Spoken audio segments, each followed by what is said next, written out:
বন্ধুরা, আমার এই কবুতরটা হচ্ছে মাদি কবুতর। এই কবুতরটা নরের সাথে মিটিং করতে চায় না।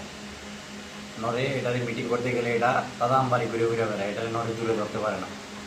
এই জন্য এটারে এখন এই কটলিভার খাওয়ামো, এটার বেশি সমস্যা। এই জন্য এই দুইটা কটলিভার খাওয়ামো একসাথে। যারা কবুতর পালেন তারা অবশ্যই কটলিভারটা চিনে। তো এটার যেহেতু বেশি সমস্যা, এই জন্য আমি এটারে দুইটা কটলিভার খাওয়ামো একসাথে। ঠিক আছে, কীভাবে কটলিভার খাওয়াইতে হয় সবাই দেখেন। তো আমি এই ডুমাটা দেওয়ার কারণ হলো পায়খানা করে দিবে গায়ে, আমার গায়ে পায়খানা করে দিবে, এই জন্য আমি এই ডুমাটা দিয়েছি। দিয়া কবুতরটা এভাবে ধইরা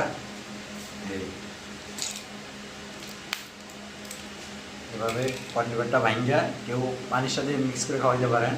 পানির সাথে একটু পানির ভিতরে চুবাইয়া খাওয়াইলে আসলে কবুতরটা খুব তাড়াতাড়ি গিলতে পারে। তো আমি পানি দিই নাই, আমি এমনিতেই ভাঙ্গে খাওয়াই দেখাইতে আসি আপনার করে খাওয়াই দিল। আমি এটাতে দুইটা খাওয়াবো।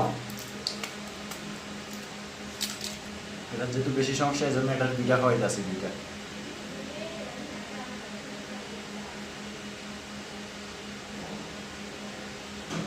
অনেক সময় কবুতর খায়া মুখে নিয়ে মুখে রেখে দেয়, গিলে না। এই জন্য খাওয়ানোর পরে মুখটা পাক করে আবার একটু চেক করবেন গালে আছে কিনা নাই।